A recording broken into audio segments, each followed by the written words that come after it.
Hello, and welcome to this guided Metta meditation. Before we begin the practice, it's a really good idea just to spend some time tidying up the area that you'll be meditating in, just to help give a sense of calm and orderliness. Please do ensure that you won't be disturbed for the duration of this meditation. You don't have to sit cross-legged on the floor to meditate. Sitting in a straight back chair is just as good. We just want to make sure that our body is relaxed but alert, reflecting the states of mind that we want to cultivate when we meditate. The spine should be straight without being forced. The eyes will be closed. The hands will sit comfortably in the lap. And before we begin, it's a good idea just to review what the practice is and how to do it, and also to select the individuals that we'll be practicing metta towards. Metta means friendliness or loving kindness. Cultivating the practice will bring many benefits: openness, friendliness to all beings, and a sense of benevolence. It will help round off the edges to life and give an all-round sense of well-being.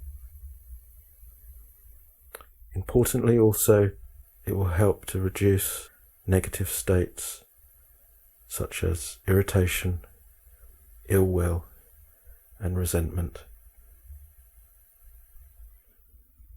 And the practice itself is very simple.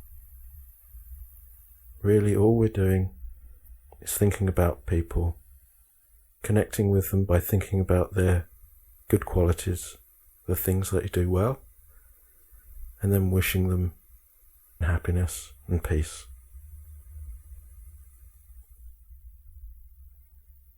The format for this practice is a traditional Buddhist technique.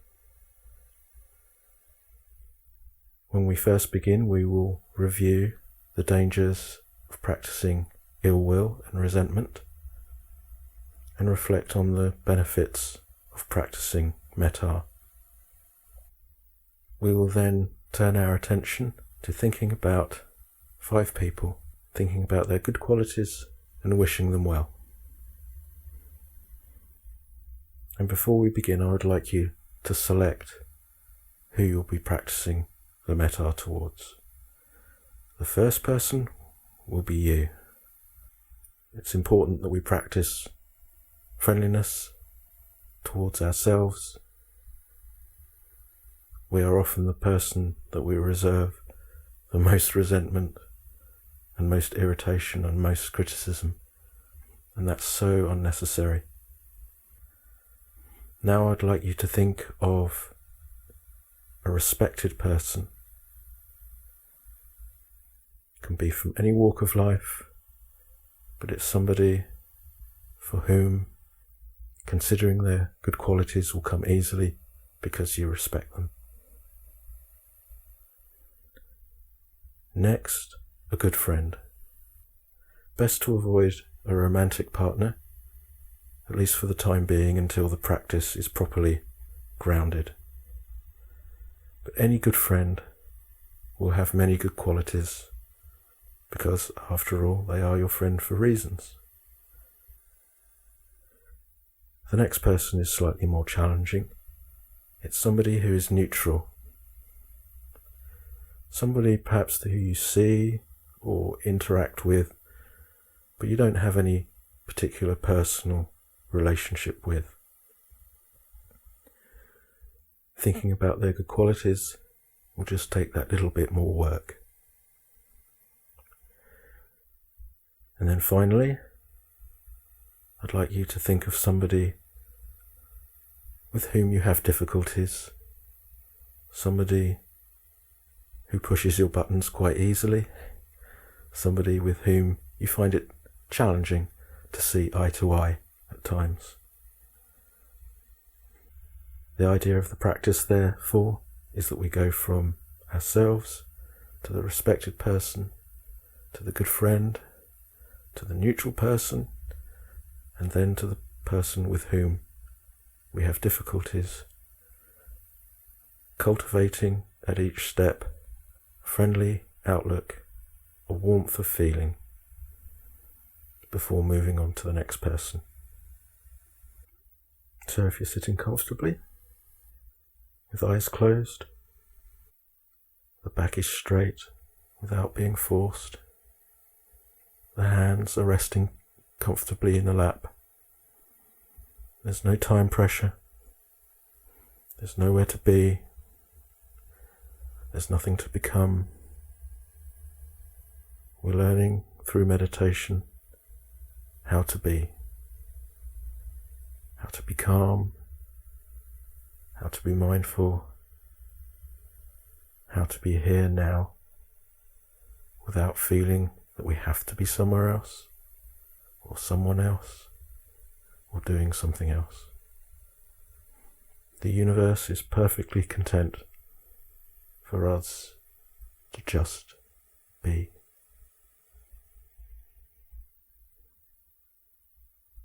And as we're sitting with our eyes closed, perhaps we can perceive the tactile sensations of the body resting in the chair.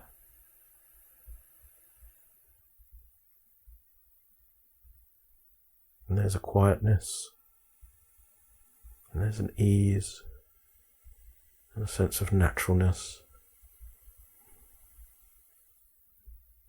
And perhaps we can feel the gentle movements of the body, especially the movements of the breathing. Perhaps we can feel the movement of the abdomen as it gently rises and falls as you breathe gently. We don't have to force the breathing. We can just allow the process to unfold naturally. Just breathing in and breathing out.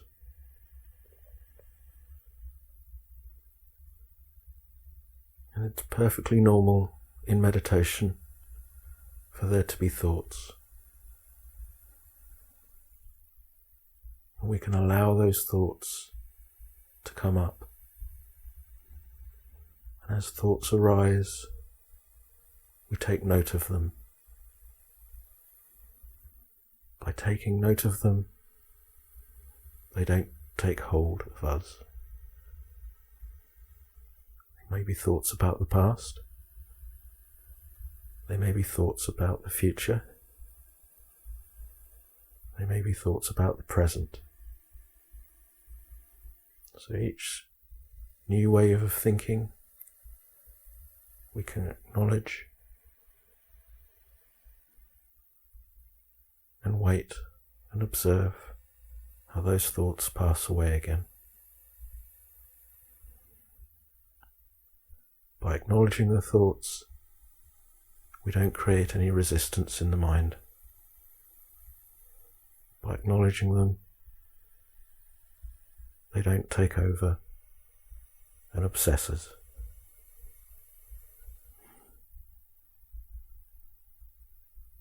At any stage you become aware that you've become lost in thinking,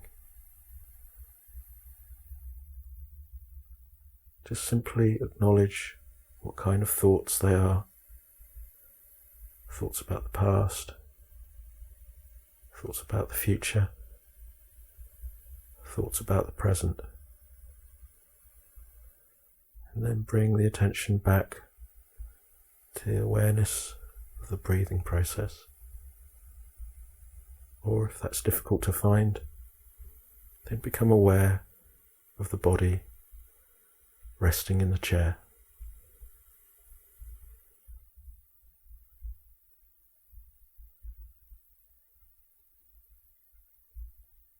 When we practice traditional Buddhist metta meditation, we just spend a few moments at first reflecting on what we know to be the downside of practicing states like ill will, irritability, or resentment. And we can reflect on how they really do truly burden us. There's so much painful feeling attached to them, and yet the more we try to get away from the problem, the more obsessed with it we become. Practicing ill will really is to be a slave. What are some of the benefits of practicing loving kindness?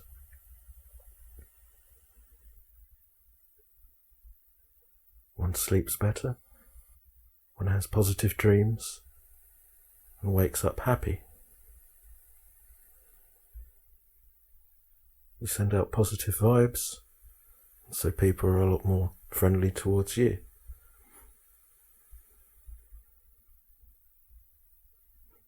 You're less likely to come across mishap. You'll also improve your concentration. Practicing metta really does lead to a healthy self-image and a sense of well-being.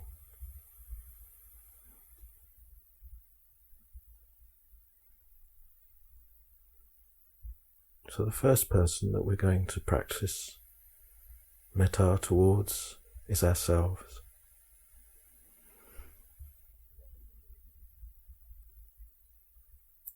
What kind of good qualities do we possess? Well, if nothing else, quite happy to sit here and cultivate my mind and develop a culture of friendliness towards all beings. I think that's a good quality. What other good qualities do you possess? Just see if you can think of 2 or 3 of them now.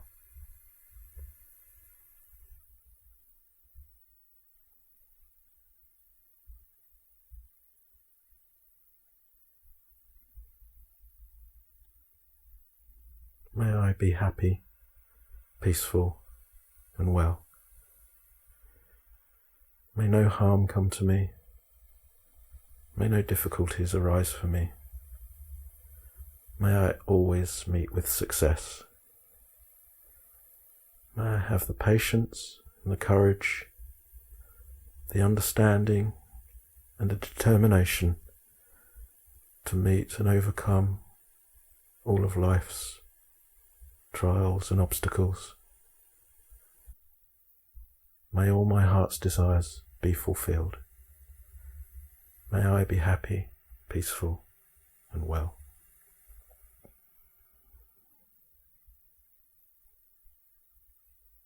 Now let's move on to the respected person.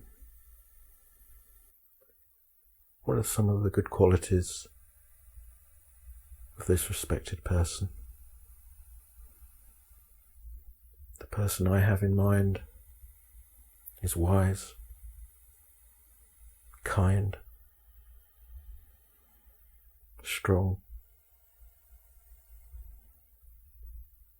What kind of qualities of the person you're thinking of? What kind of qualities does he or she have?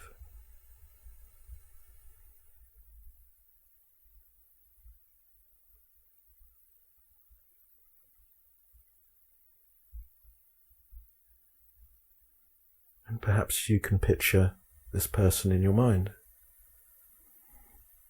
Perhaps you can picture them being serene, full of life and happiness and well-being.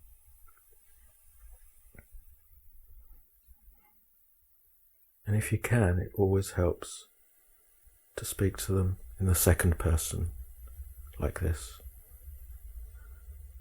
May you be well and happy. May no harm come to you, or difficulties arise for you. May you always meet with success. May you have the patience, the courage, the understanding and the determination to meet and overcome all of life's challenges. May all your heart's desires be fulfilled. And perhaps if you find that there is a warm feeling towards this person, perhaps you can visualize that as a white light that you can hand to them as a gift. And perhaps you can visualize them receiving that gift.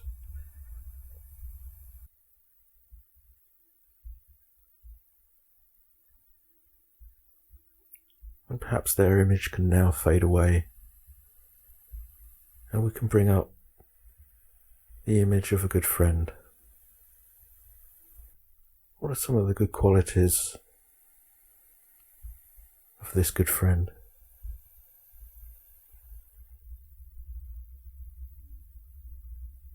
The person I have in mind is very creative, very talented, very funny, and it's just very easy to be around. What kind of good qualities does your good friend have?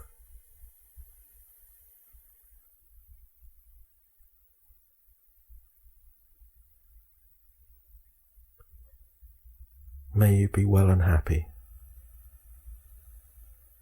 May no harm come to you or difficulties arise for you. May you always meet with success.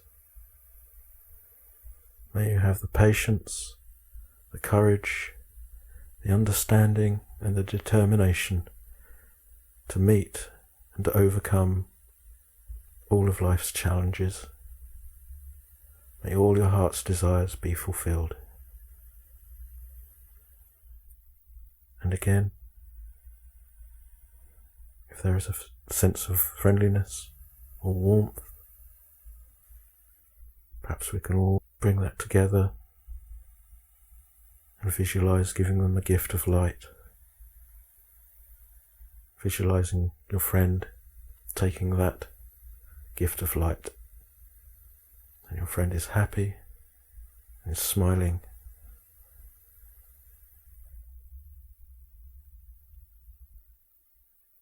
Then as we let the image of our friend fall away, we can bring up the image of a neutral person. What are some of their good qualities? The person I'm thinking of definitely holds down a job, so they have to be on time, always look presentable. They'll need to work hard. They probably have a family and have to earn money in order to keep the family healthy. What are some of the good qualities of the neutral person you have in mind?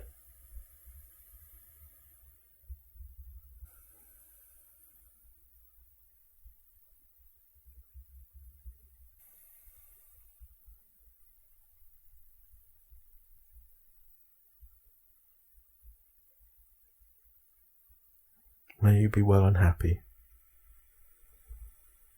May no harm come to you or difficulties arise for you. May you always meet with success. May you have the patience, the courage, the understanding and the determination to meet and overcome all of life's challenges. May all your heart's desires be fulfilled. And again, imagine giving a gift of light, which symbolizes all the warmth and friendliness. We can give the neutral person as a gift.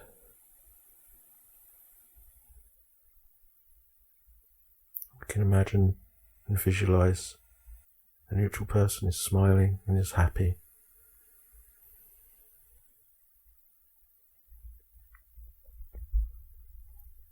And as the image of that neutral person fades, we can now bring up the image of the person with whom we find life more challenging.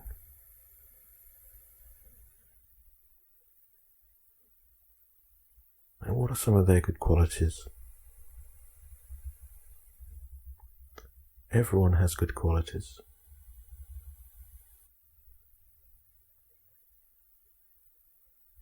The person I'm thinking of is very organized, is very good about thinking about the future and planning. What are some of the good qualities of the person that you're thinking about?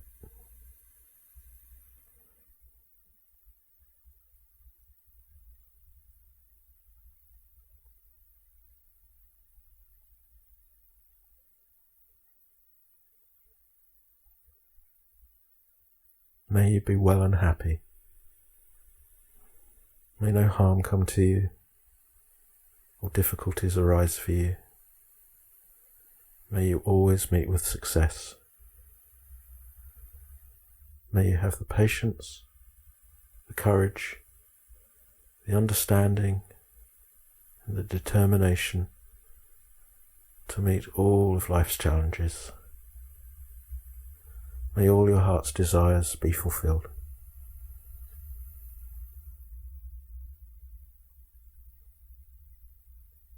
Now, sometimes when giving a gift to the person with whom we have difficulties, it's not always the case that they're going to be willing to accept the gift.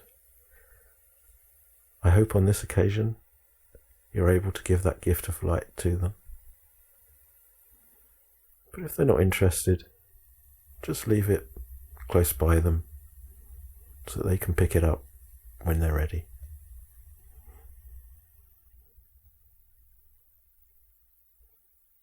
Now, to complete the meditation, I'd just like you briefly to imagine standing in a place that you find very peaceful and calming, your favourite place to be. And imagine everyone that's been a part of this metta meditation to be standing around you. The respected person, the good friend, the neutral person, and the other one. And you're all happy. You all have a ball of light as a gift. The balls of light expand and expand. The boundaries between us dissolve.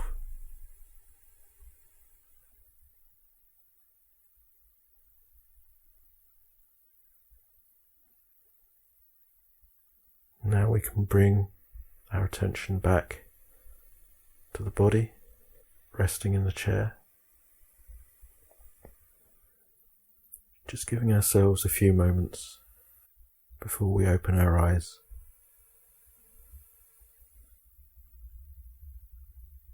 And that's the end of this meditation.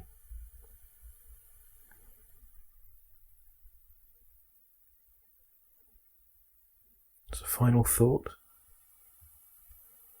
a couple of considerations for you. Firstly, remember that the practice of metta is designed to develop the culture of our own minds. It's undoubtedly true you will start naturally attracting people towards you.